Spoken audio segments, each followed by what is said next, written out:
Well, fynbos, quite simply, is the collective name for all the plants that cover these sandstone mountains down here in the southwestern Cape. If you're standing on a mountain, or next to it, in the southwestern Cape and looking at the vegetation, that's fynbos, all together. The immediate aftermath of a fire is quite shocking. Everything is burnt, incinerated, seems to be no chance for the survival of the plants. But there's a strange law in fynbos. No fire, no fynbos. Take a look at this pincushion right here. Looks like it could never recover. Look what happens after a fire. Fire is the very mechanism that makes this thing grow.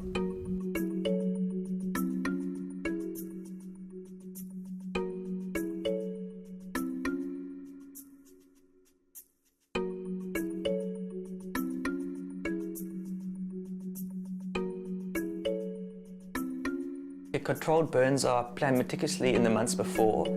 This will generally involve a company such as NCC ourselves. We will meet with the client, do a full assessment of the area to be burned, and then we'll apply for burn and permit. That's usually issued by the district municipality, and on the day of the burn they'll also often assist us in terms of bride and permit. Bear in mind is that the burns are planned at times of year when certain animals will either be hibernating, there won't be bird chicks in the nests, so it's a safe time of year, along with the fact that when we will burn an area, it's generally done quite slowly. We'll burn a piece at a time, so if there are spore antelope, they can move away before the fire gets to them. Most controlled burns are basically planned for the end of summer, because that's the time of year when normal fires would occur in nature. Then we will be burning with the southwest wind, but it is in the bottom corner, that's roof house. So just to keep the usual time when fires, the gap between fires would be anywhere between, I'd say, 10 to 25 years. With nature, it's very variable, so sometimes we could do 7 years, 15 years. Generally, a safe bet's about 10 years apart. When we do a site burn, a controlled burn, a lot of effort goes into preparing the site beforehand.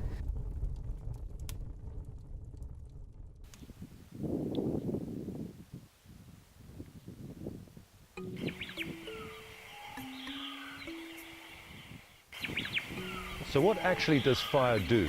Let's take a look in detail. The first thing it does, it burns off all the old dead material and covers the area in a nice dose of nutritious ash and fertilizer. By burning off the dead stuff, it means that everybody has a chance for full sunlight and the rains that'll come through now. The mechanics of fire, the heat, will open up seed cones for seed dispersal. The chemicals in fire, ethanol, ammonia, the stuff that kills us, these plants are waiting for those chemicals. They encourage germination, for example. The heat of the fire passing over the landscape will encourage underground seeds to germinate. So by its very nature, destructive to us, but to fynbos, absolutely imperative for their survival. Fynbos plants have evolved 3 main tactics to deal with fire. 1, you can be a re-sprouter, like this pincushion protea. It'll burn down to the stump, but the chemicals in fire trigger germination from growing buds underneath the bark. Thick, corky bark means that it doesn't burn down in fynbos fires. 2, you can be a reseeder. You can scatter your seeds before a fire, you can scatter your seeds after a fire. Some species use ants to drag their seeds underground and store them underground until there's a fire.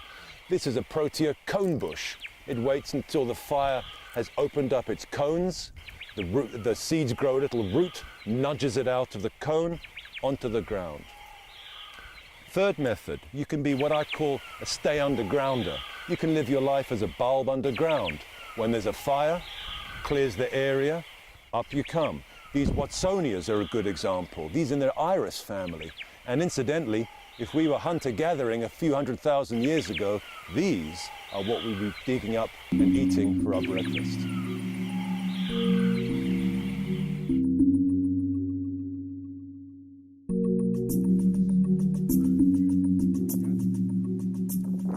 The big question, why do we need to conserve fynbos? You might think the answer is easy. Blessed with this amazing diversity, we have a moral obligation to protect fynbos. Remember, Table Mountain has more plant species than the whole of Sweden. So from a natural history point of view, we must protect it. But there's a far greater reason to protect fynbos.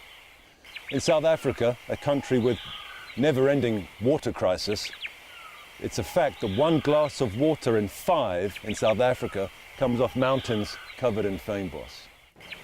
If you leave fynbos on those mountains, 80% of the rainwater runs through and recharges our rivers and aquifers and reservoirs.